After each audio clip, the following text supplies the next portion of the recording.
Yan ay kasalita, plano yan. Yung plano, wala pang katuparan yan. Tanga! Wala pa raw kalagay. Hindi naman nakalagay dyan sinalita eh. Yes. Iba yung sinalita kaysa sa salita.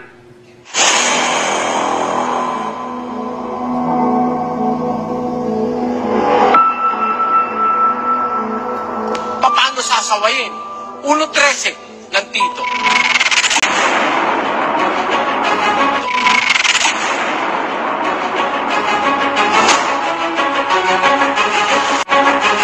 Sawayin mo, may kabaksikan sila upang magpakagaling sa pananampalataya. Gusto mong gumaling ang tao? Pag mali, sawayin. In the name of Jesus! Gusto namin kayong manita. Si Jesus Christ dito na nakatira sa akin.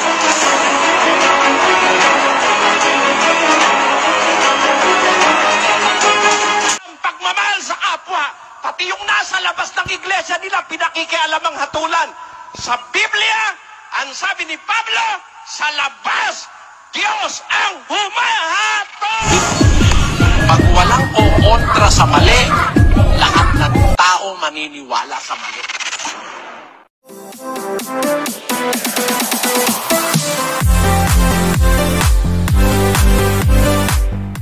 So sa oras na ito mga kaibigan, ang gagawin po natin ay manood po sa video ng ating kapatid na Eli. Mag-share po ako tungkol po sa kanyang mga pangangaral. Kasi napakarami pong naghahanap sa mga ganitong klaseng programa mga kaibigan. Yung mabigyan natin ng kasagutan yung ating mga kaibigan na nagtatanong. So tulad ng dati, ang gagawin po natin, bago po tayo mag-react, patapusin muna natin yung video and then magbigay po tayo ng reaction, tapos isusunod na naman natin yung isang video mga kaibigan para mapanood yung buong buo na walang cut yung sagot ng ating kapatid na Eli. So itong video na aking bibigyan ng reaksyon, ito'y video ni kapatid na Eli na kung saan ay patutunayan niya na talagang si Kristo ay mayroon na po siyang kalagayan bago pa nilalang ang lupa. Hindi katulad yung sinasabi ng mga iglesia ni Kristo na si Kristo daw ay panukala pa lang, mga kaibigan. So unahin natin yung video ng iglesia ni Kristo tungkol po rito. Sapagkat bago pa man likhain ng Panginoong Diyos ang sanglibutan, ay itinadhana na o ipinanukala na po ng ating Panginoong Diyos ang ukol sa Kanya. Ito rin, mga kababayan po namin, ang pinatunayan ni Apostol Pablo sa kanyang sulat sa mga Kristiyanong taga-Korinto.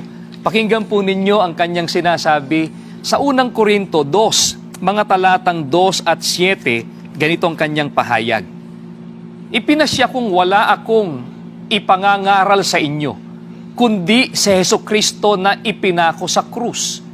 Ang tinutukoy ko ay ang panukala ng Diyos na nalihim sa tao. Itinalagan niya ito para sa ating ikaluluwalhati bago likhain ang sanlibutan. Narinig po ba ninyo yon, mga kaibigan? So ayan po mga kaibigan, maliwanag yung ating napakinggan sa ministro ng Iglesia ni Kristo na kung saan sinasabi niya na si Kristo'y panukala pa lang. Wala pa siyang personalidad doon sa langit. Kumbaga, kaisipan pa lang ng Diyos itong si Kristo, mga kapatid. Pero ito ay papatunayan ng kapatid na Eli na yung mga ganong klaseng pag-unawa ay katangahan. Ito po yung video ng ating kapatid na Eli. Ay Diyos! Ayun ang sabi ni Juan. Walang pinusupya, pinipilosopya nila ito eh. Ayan ay verbo, salita yan. Yan ay kasalita, plano yan. Yung plano, wala pang katuparan yan. Tanga! Wala pa raw kalagay.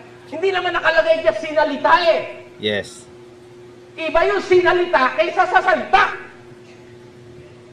Halimbawa, sabi ni San Juan, nang pasimula, sinalita. Yung conforme ko, plano yon. Pero hindi nakalagay ng pasimula sinalita. Yes. Ang nakalagay ng pasimula ay salita. Iba yung salita, may kalagayan na yon. Kaysa sa sinalita na hindi pa nagkakaroon ng kalagayan. Ang sabi ni San Juan, in the beginning was the Word, and the Word was with God, and the Word was God. O, tinan mo, was God. Bakit ginagamitan ng verb na nasa past participle? And the Word was God. Bakit? Meron na siyang kalagayan ng umpisa. Ipinakikilala ngayon ni Juan kung ano siya.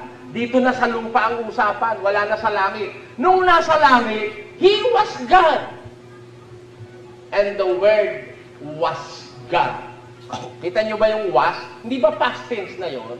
Pag-uusap kasi, presente. Nung ipinakikilala siya ni Juan, present ngayon.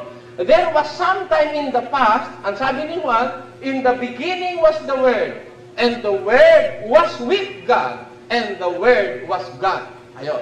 Ang verbo ay sumasa Diyos, at ang verbo ay Diyos. Tanungin nga muna natin ang Diyos. Ano ba kahulugan ng sumasa Diyos? Yung verbo, sumasa Diyos. Ano ibig sabihin nun? Pakinggan niyo kung anong ibig sabihin. Walang taong nakakita kailanman sa Diyos. Ang bugtong na anak na nasa sinapupunan ng Ama, siya ang nagpakilala sa Kanya. Nasaan si Kristo sa langit? Sinapupunan. Sumasa Diyos. Ano ang kahulugan ng sumasa Diyos? Nasa sinapupunan ng Ama. Ayon. Parang nasa sinapupunan ni Abraham. Nasa sinapupunan ni Maria. Ganon. Bahagi siya ng Diyos. Bahagi siya ng Diyos.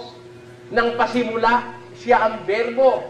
Ang verbo, nasa sinapupunan ng Diyos. Kasama ng Diyos. At ang verbo ay Diyos. Natural, kasama siya ng Diyos. Parang ganito, bibigyan kayo halimbawa. Nang pasimula, si Eva ay na kay Adan. Ha?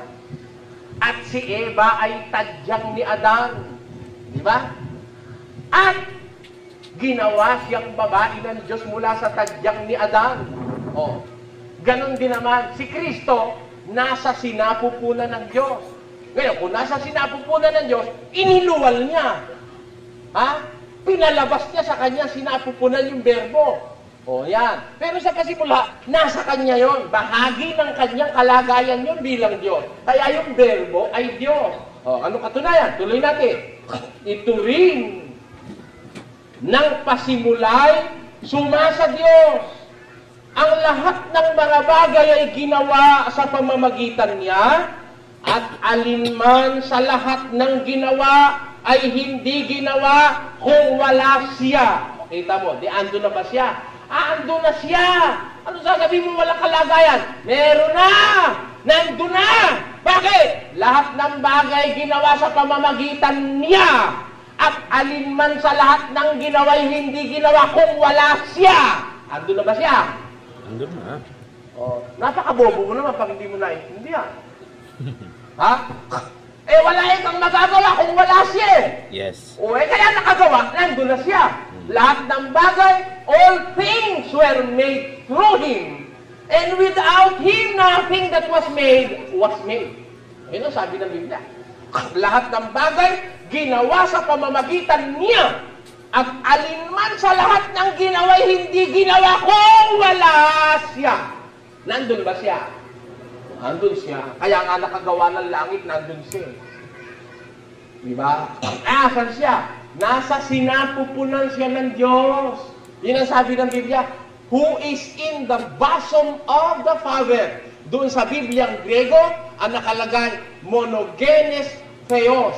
Ang bugtong na Diyos, who is in the bosom of the Father, the begotten God, who is in the bosom of the Father, ang sabi ni San Juan, ang bugtong na Diyos, nasa sinapupunan ng Ama. Siyang nagpakilala sa Kanya. Kaya sa umpisa, si Kristo, nandun sa kalagayang nasa sinapupunan siya ng Ama. Para maintindihan nyo, parang si Adan, nasa kanya si Eva. Ando na agad si Eva. hindi nilikha si Eva sa ibang lugar o sa ibang pinagkunan. Nandun na agad yung kay Adan. Kaya si Kristo, hindi nilikha si Kristo. Paniwala ng saksi ni Jehovah, nilikha raw si Kristo. Paniwala ng iglesia ni Kristo, nilikha raw si Kristo. Hindi nilikha, ando na nga siya. Oh. Meron ba patunay na ang Kristo hindi nilikha? Pakinggan niyo. Meron ba tayong patunay? Eto. Nang pasimula, nilalang ng Diyos ang langit at ang lupa. Ano ang unang nilalang ng Diyos? Ano ang unang nilalang ng Diyos? Ano? Langit. Ano? O, tama ang sagot, langit. Yun ang sabi ni Wesley. Nilikha ng Diyos ang langit at ang lupa. Kaya mas matanda ang langit kaysa sa lupa. Tanungin mo, siyentipiko. Maraming mga bagay sa kalangitan, mas matanda kaysa sa lupa. Kasi sabi sa Biblia, nilikha ng Diyos, nang pasimula, nilikha ng Diyos ang langit at ang lupa. At ang lupa'y walang anyo at walang laman. O, ayun. Sa pasimula, yung lupa nung magawa, wala pang anyo, wala pang laman. Pero yung langit may laman na. Di ba, no? May laman na langit. Meron. Oh, bakit yung sinabi may laman na langit? Oh. Ayun, nakasulat doon. Unawain mo lang. Nang pasimula nilikha ng Diyos ang langit at ang lupa. At ang lupa ay walang anyo at walang laman. Ano ibig sabihin? Yung langit may anyo na, may laman na. Yeah. Dahil kung pareho silang walang anyo at walang laman, sana sabi, anang pasimula nilikha ng Diyos ang langit at ang lupa. At ang langit at ang lupa ay walang anyo at walang laman. Sana ganun, ano? Pero hindi ganun eh.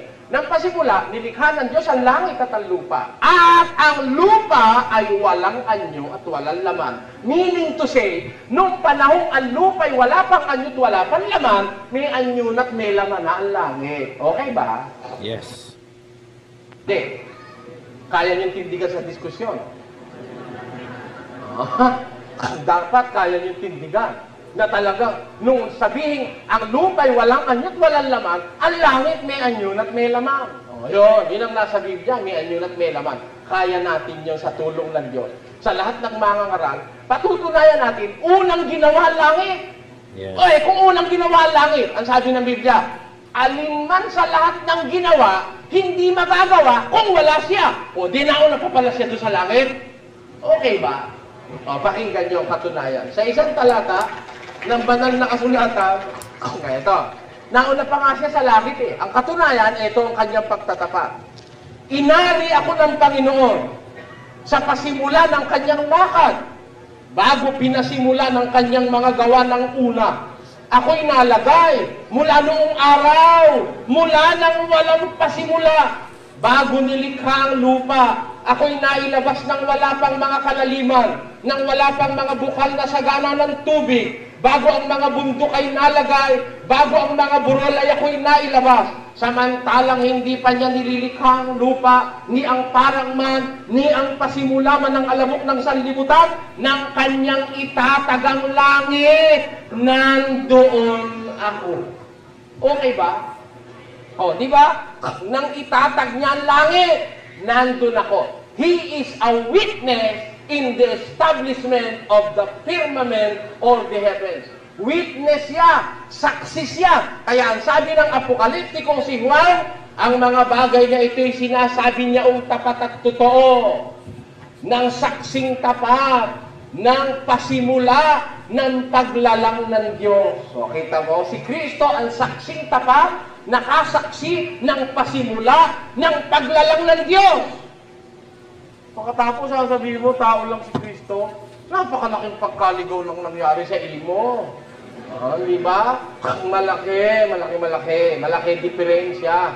Nag-umpisa sa langit, nasa pupunan ng Ama. Ang tawag ng Biblia, berbo. Ang berbo, sumasa Diyos, nasa sinapupunan ng Ama. Tapos, ang berbo ay Diyos. Ngayon, sabi niya, bumaba siya rito. Ang tanong natin, nung bumaba siya, paano siya bumaba? Para kumpleto detalya, paano po siya bumaba? Nung bumaba siya rito, pakinggan niyo kung paano siya bumaba.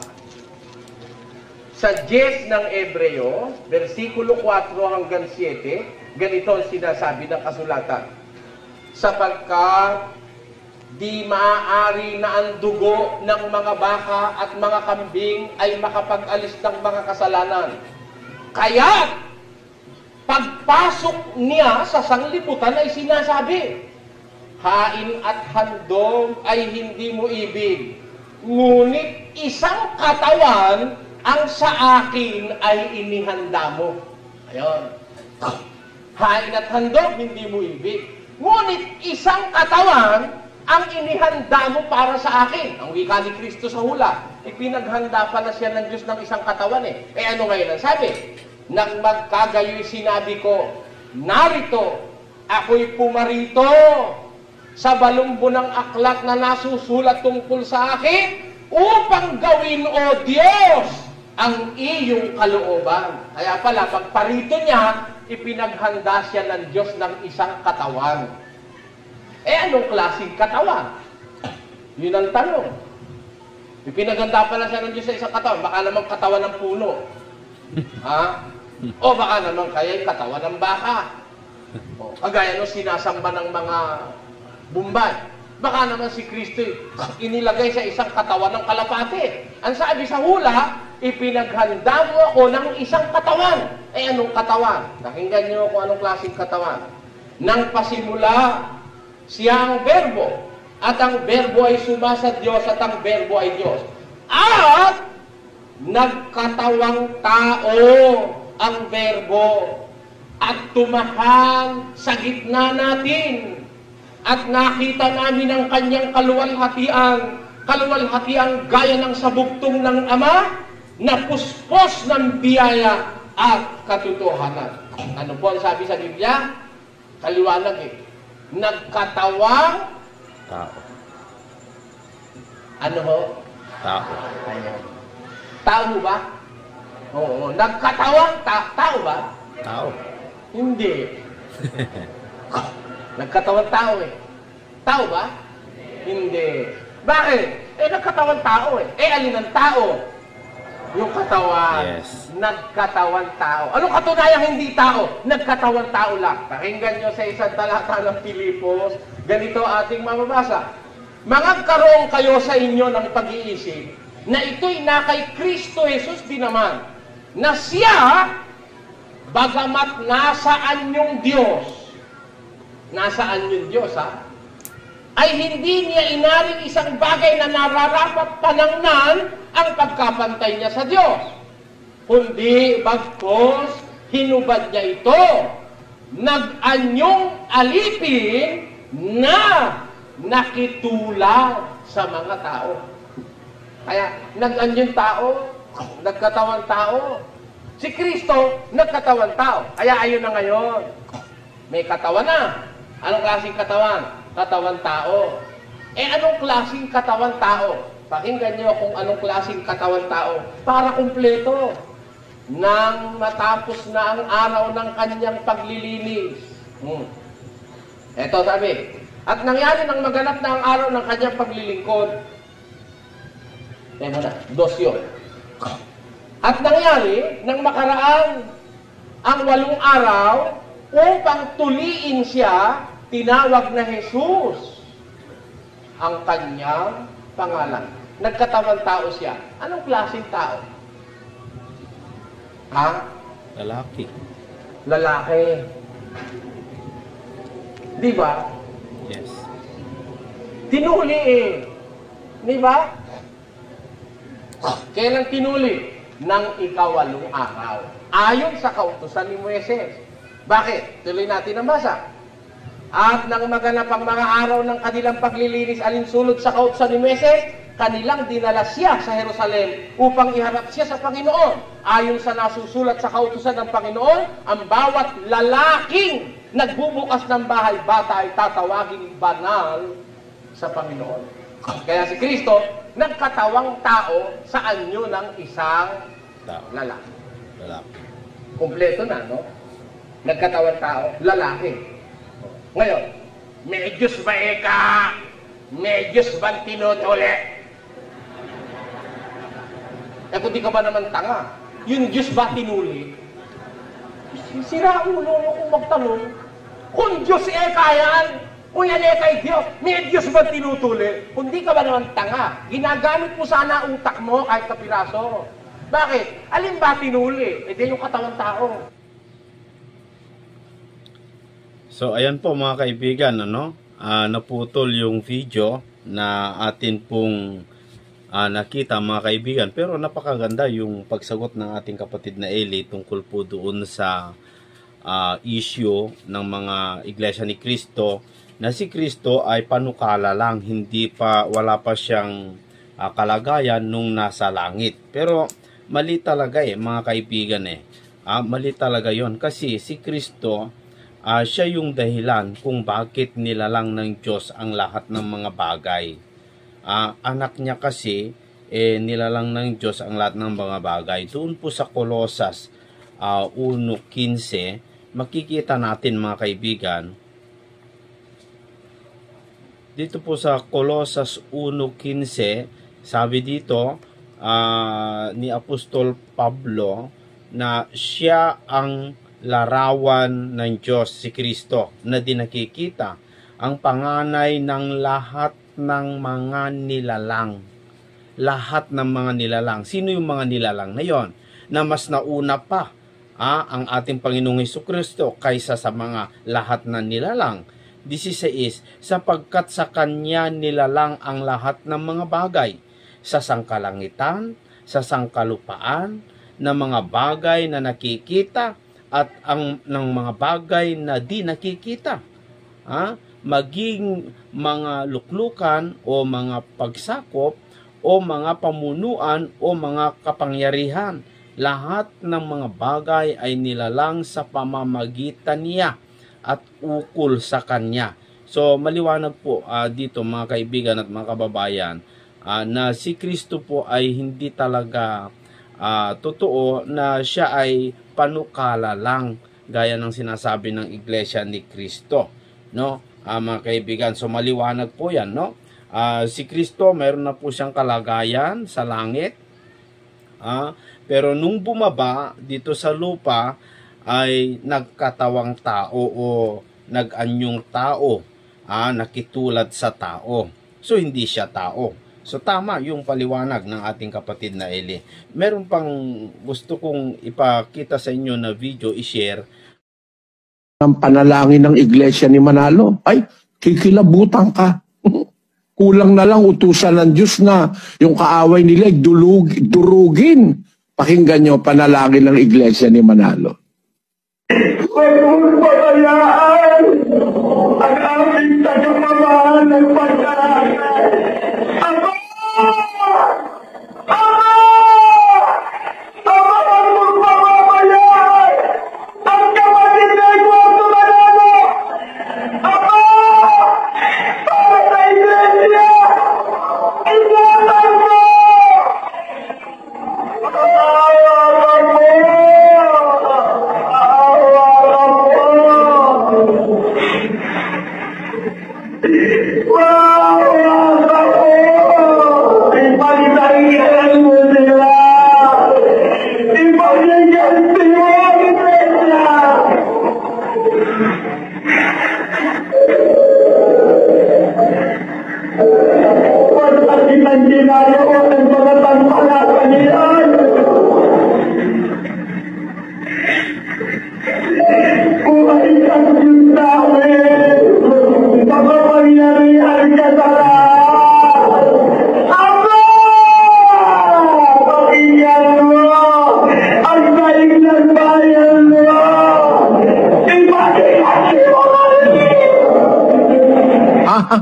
Yan pala panalangin nila. Ipagiganti mo kami. Masakit ka ginagawa ng mga tampalasang yan. Yung mga umaaway sa kanila, nakasamahan nila dati. Mga ministro, yung mga galit sa kanilang pamunuan. Dahil hindi na makatiis. Nang manalangin bumira na. Ipagtanggol mo. Huwag mong pababayaan ang kapatid na Eduardo. Pagtanggol mo sila, paghiganti mo ang Iglesia.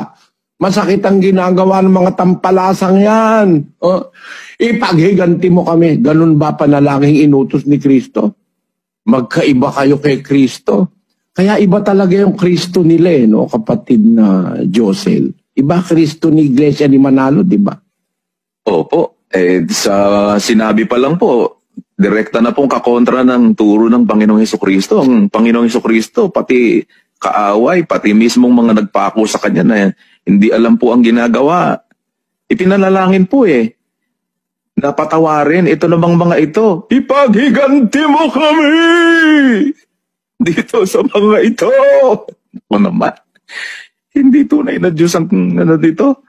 Ang nakilala nitong mga ito at saka ang Kristo nila, iba po. Kasi taliwas po sa turo ng tunay na Kristo sa Biblia, Bradeli. Oo, pati sa diwa, magkataliwas sila ng tunay na Kristo sa Biblia. Kaya, yung talagang sa Diyos na samahan, hindi ganyan ang panalangin na pati ang kaaway papanalangin mo pa Papanalangin mo para maligtas sana.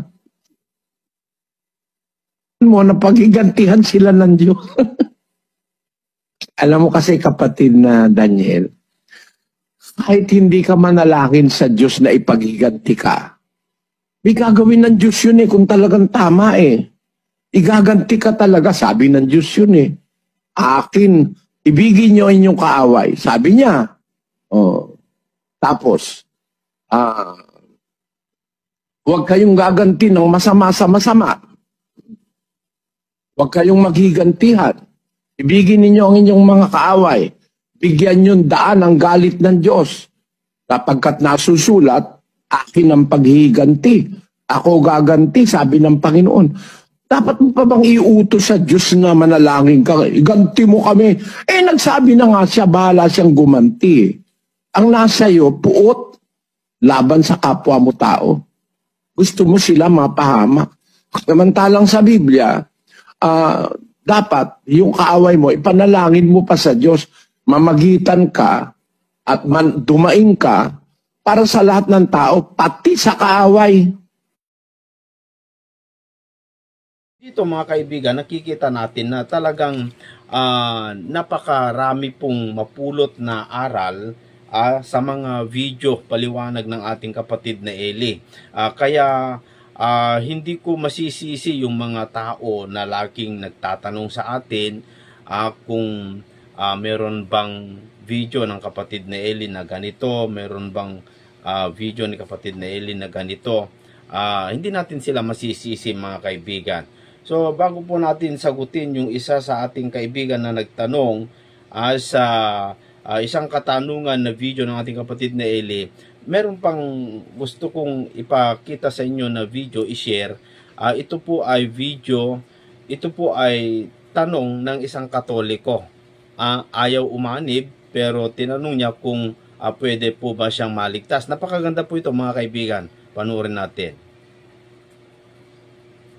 Kaibigan na nakamonitor ngayon, sinasamanta ko lang ako po pagkakataon, isa pong nagtatanong pa uli, Katoliko, galing naman sa Novaliches, si kapatid na Salvador Bedrick Borromeo Jr. Sige po. Ano po yung tanong nyo?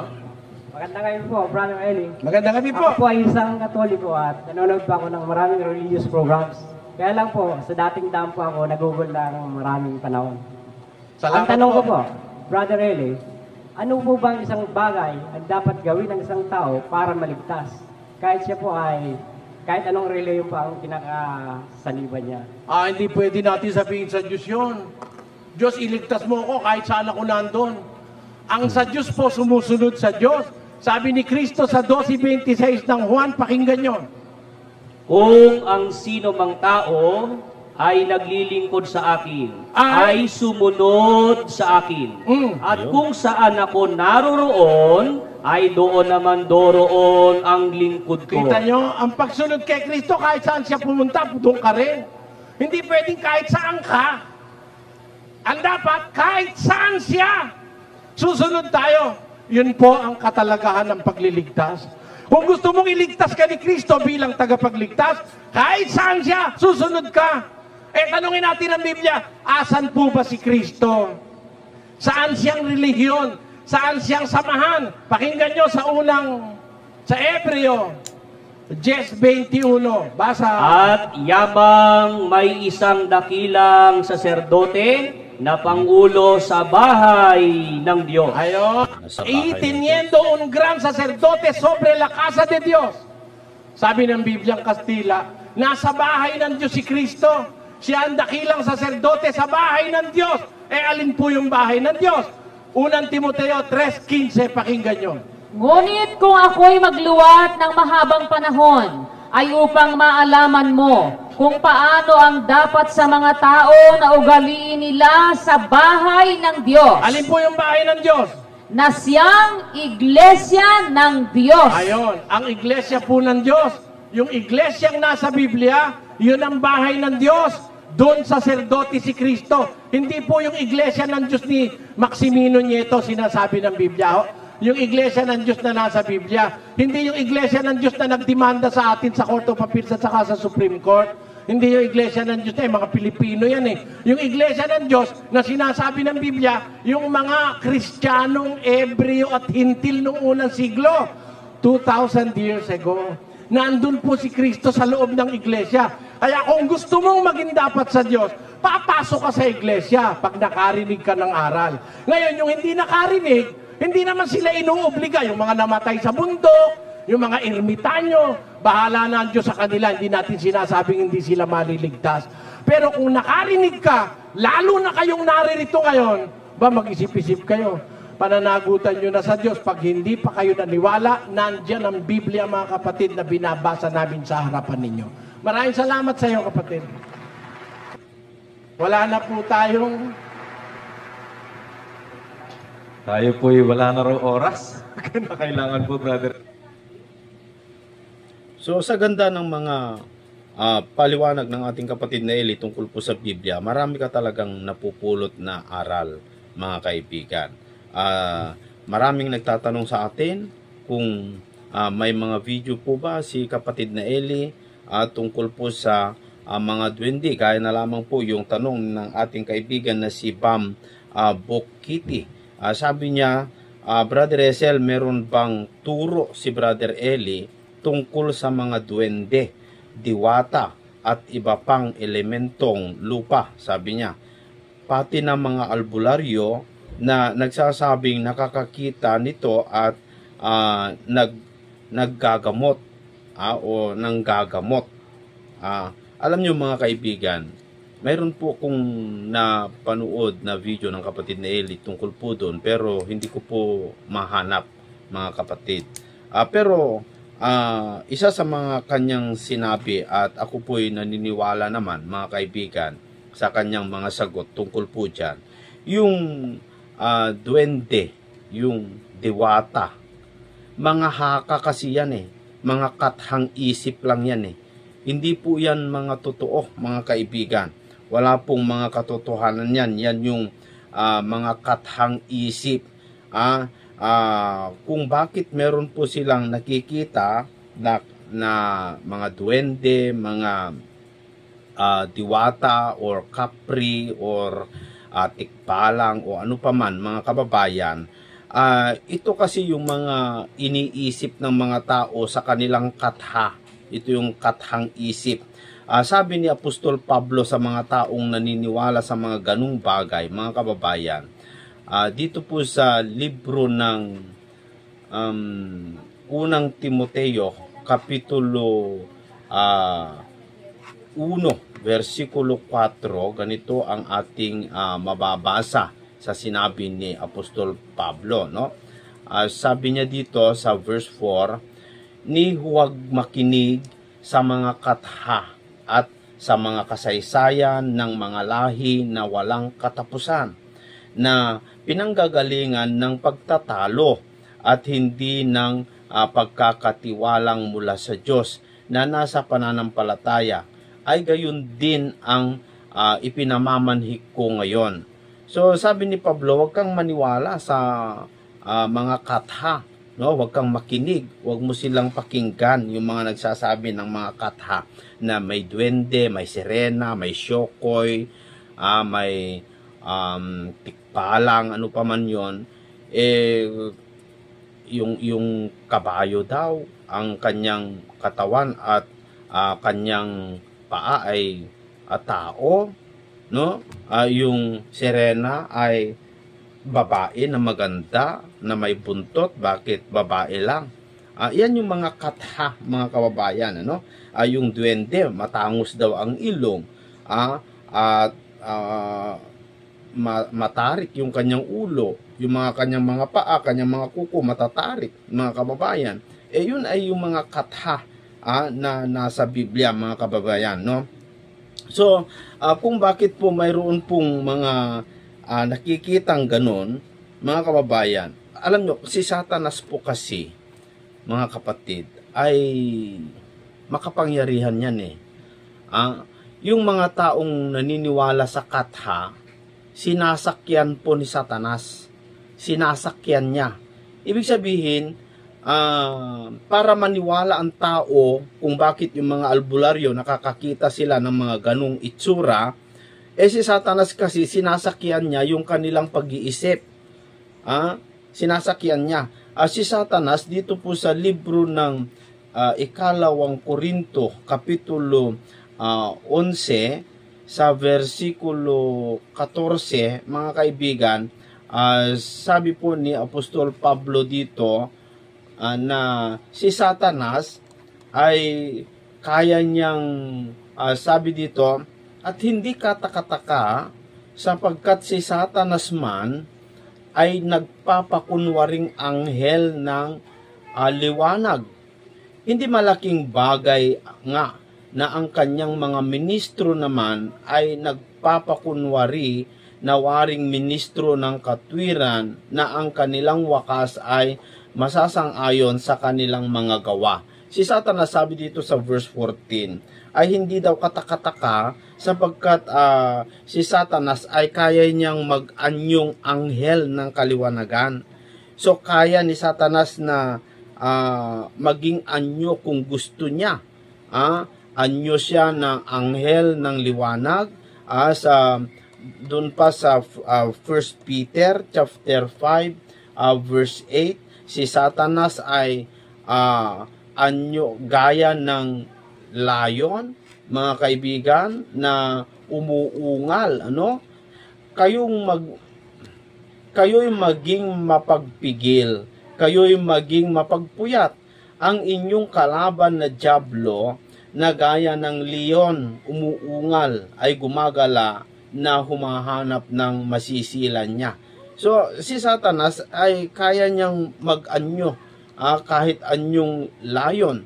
Meron pa, no, dito sa Pahayag chapter 16 sa verse 13, sabi dito ni Juan, at nakita kong lumalabas sa bibig ng dragon, at sa bibig ng hayop, at sa bibig ng bulaang propeta, ang tatlong espiritong karumal-dumal na gaya ng mga palaka. So, kahit anong anyo, kayang sakyan ni Satanas. Yung anyo na iniisip mo, kinakatha mo, tulad yung duwende, kayang sakyan ni Satanas yun para mapaniwala ka at mailayo ka doon sa paniniwala mo sa Diyos. Kasi ayon sa mga tao, marami silang mga salit-saling istorya na itrinatransfer sa hanggang sa generation po natin na nagpapaniwala para mailayo po tayo doon sa tunay na paniniwala sa Diyos. Mga kaibigan, kapatid na nagtanong, sana po layuan mo yung ganyang mga uri ng paniniwala.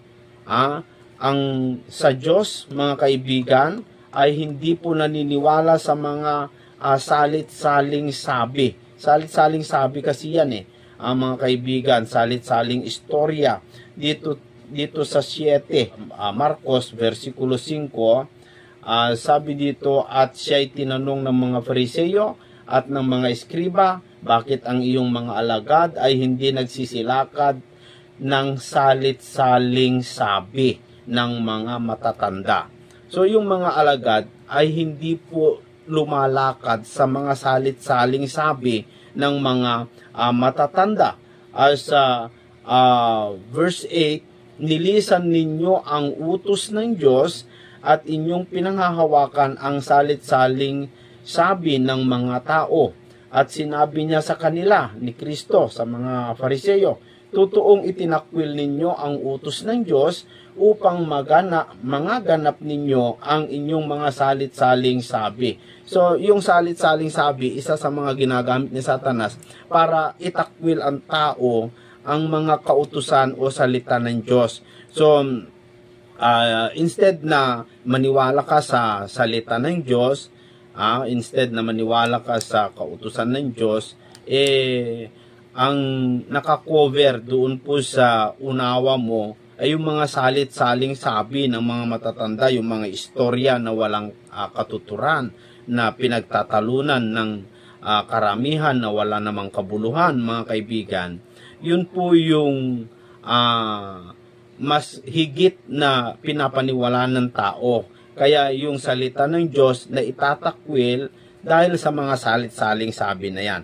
So yung istorya na transfer sa atin tungkol po sa mga duwende, mga diwata, kung ano-ano pa man, mga kaibigan, yan ay hindi po totoo. Huwag po tayong maniwala sa mga ganyan. Yung ginagawa ni Darwin Gitjano na nag-e-exorcist sa mga puno ng mangga, doon sa mga kalabaw, pusa, aso, dahil meron daw mga demonyo doon, alam nyo mga kaibigan, yan ay mga kathang isip. Kung sa Diyos ka, ang Diyos po kasi, kung ikaw ay sa Diyos, hindi ka gagalawin ng kahit anong masama. Ang anak ng Diyos o ang sa Diyos ay hindi kayang galawin ng masama, mga kababayan. So, yan po ang sagot ko, no? May nagtanong pa dito si kapatid na Lowap na sabi niya, Brother Esel, pwede mo bang bigyan ng reaksyon yung baptist na nilampaso ni Brother Eli sa susunod na premier mo? Ayan. Yan po yung kanyang tanong. Gustong ipalabas natin, mga kaibigan, yung debate ni Brother Eli dun sa baptist. Marami kasing baptist na kinadebate ng ating kapatid na Eli. Si Ulyado, baptist yun. Pero naipalabas ko na, nandyan na po, no? At saka yung debate niya doon sa baptist na nagtanong na bakit hindi ninyo masabi na kayo ay ligtas na? Yung naka-green na tao, no? Na pastor ng baptist, hindi pa natin naipalabas yun. At saka yung baptist na diskusyon niya tungkol po sa si Joel Madlanghawa, hindi pa natin naipalabas. Pero siguro yung baptist na naka-green, yun na siguro, no? Hanapin natin, no, mga kaibigan.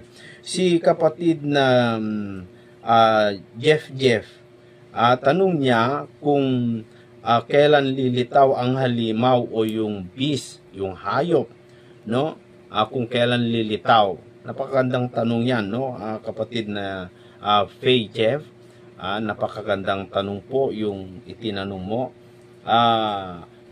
Kung kailan po lalabas itong hayop dito sa Revelation chapter 13 verse 1 to 18. Dalawa kasing hayop ito, mga kaibigan, yung 10 ulo at yung isa ay yung 2 lang ang sungay. Yung 10 ulo lalabas mula sa tubig o dagat. Yung 2 sungay na mukhang kordero ay manggagaling doon po sa ilalim ng lupa. Meron na po akong naibigay o naipalabas na video ng ating kapatid na Eli, audio lamang po yun at English siya, no? Ilalagay ko na lang ng link dito sa hulian ng video ito. Pindutin mo na lang pag lumabas dito sa hulian ng video ito, kaibigan na Faye Jeff, itong tinatanong mo. So, yan po mga kaibigan, para masiyahan po tayo,